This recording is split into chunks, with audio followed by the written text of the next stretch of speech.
सबके बीच आज की बड़ी खबर यह है, मुख्यमंत्री योगी आदित्यनाथ ने आज एक बहुत बड़ी मीटिंग की है।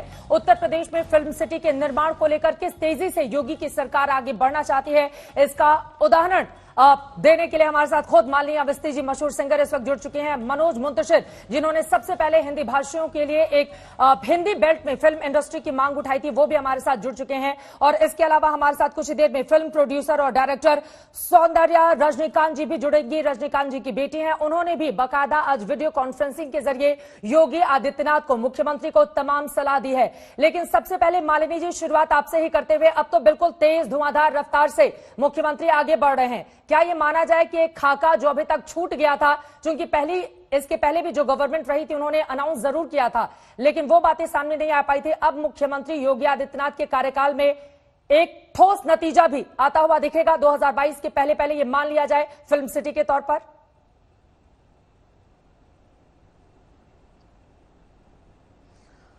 चित्रा, बिल्कुल मुझे लगता है आज का दिन वाकई स्वर्णिम अक्षरों में लिखे जाने वाला दिन है। और उसका कारण ये है कि उत्तर प्रदेश को बहुत अच्छे से ये बात पता है कि अतीत में भी इस प्रकार की शुरुआत हुई है, कोशिशें हुई हैं, प्रयास हुए हैं, लेकिन बातों और जमीन को चिन्हित करने से कभी ये मामला या ये योजना आगे बढ़ी नहीं, अमल में नहीं ला जा सकी। और जो कोई भी यदि जानता है उत्तर प्रदेश के मुख्यमंत्री जी को, चूंकि वे बहुत दृढ़ निश्चयी हैं, हाथ में लेते ही वही काम है जिसे पूरा कर सकें, और जिसे ले लिया उसे पूरा अवश्य करेंगे। इसलिए मुझे पूरा विश्वास है कि ये उन्होंने बहुत सोच समझ करके एक ऐसा निर्णय लिया है जिसकी बहुत समय से मांग रही है उत्तर प्रदेश में। और सबसे बड़ी बात यह है कि एक इतने सारे, कोई भी प्रदेश मुझे लगता है औद्योगिक लिहाज से, लोगों को रोजगार देने से या प्रगति पथ पे, वो एक एंटरप्राइजिंग उसका बेंड ऑफ माइंड होता है। और मुझे लगता है फिल्म मेकिंग भी उसी में है कि जब आप इसको एक इंडस्ट्री का, उद्योग का एक दर्जा मिल चुका है। और चित्रा, हमने देखा है कि जब मैं आपके अभी मैं पहले भी मैंने शो में बताया है कि भाई लाहौर के बाद जब मुंबई आजादी के बाद सबसे बड़ी फाइनेंशियल कैपिटल थी, वहां पर अपने अपने घरों से जितने भी लोगों ने सपने देखे थे वो सपनों को पूरा करने मुंबई आए। उसके बाद हमने देखा कि कैसे रामोजी राव ने हैदराबाद में एक विकल्प पेश किया और वो विकल्प बहुत सफल हुआ। वहां पे कमाल की फिल्में बनती हैं, यानी ऐसा नहीं कि विकल्प नहीं हो सकता। हिंदुस्तान में आज भी जनता का सबसे बड़ा मनोरंजन का साधन फिल्में हैं, और इसमें जितने विकल्प हमारे सामने होंगे उतना अच्छा है। ये हिंदी बहुत बड़ी बात आपने कही है। मान लीजिए, मैं फौरन आपके पास लौटूंगी, मनोज भी हमारे साथ जुड़े हुए हैं, लेकिन उसके पहले सौंदर्या रजनीकांत जी इस वक्त हमारे साथ जुड़ चुकी हैं। दक्षिण भारत में रजनीकांत भगवान के तौर पर माने जाते हैं, पूजे जाते हैं, और उत्तर भारत में उनकी फैन फॉलोइंग भी जबरदस्त है।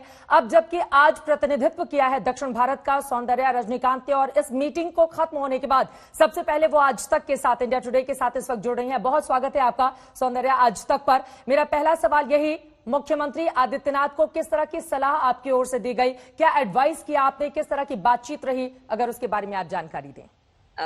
Very good afternoon. It's an honor for me to be here today, and it was a privilege to attend the session today with Honorable Chief Minister Yogi Ji, and a lot of good points were discussed, and the presentation with what they have done was shared with the panelists today. And my request to Yogi Ji, Honorable Chief Minister, was we should include animation as an important medium in our country entertainment as well. Because if you see in Hollywood, you have live action films and animation, but in India, animation is not big yet. So I did request him to include animation as a key technology, service in this new film city to be created.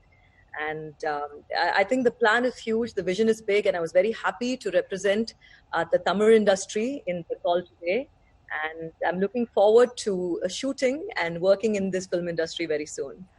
ये एक अच्छी बात निकलकर सामने आई जब दक्षिण भारत का इतना बड़ा नाम उत्तर भारत को लेकर इस तरह का सकारात्मक रुख जाहिर करता है, तो यकीनन इससे जो मजबूती है हिंदी बेल्ट की, वो आवाज और ज्यादा बुलंद करती है।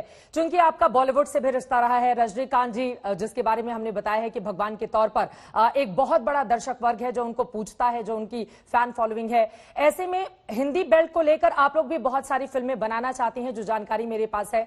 आपको लगता है कि यहां पर एक बड़ी फिल्म सिटी का निर्माण होगा तो उससे कम उत्तर भारत जो अब तक कटा रहा है साउथ के मुकाबले, या फिर मुंबई महाराष्ट्र में जिस तरह की स्थिति है, वो मौका यहां के लोगों को भी मिलेगा और आप लोग भी बढ़ चढ़कर इसमें हिस्सा लेंगे? Soundarya, From the little I understood of what you said, I think our country is beautiful with so many different languages, but cinema brings everybody together.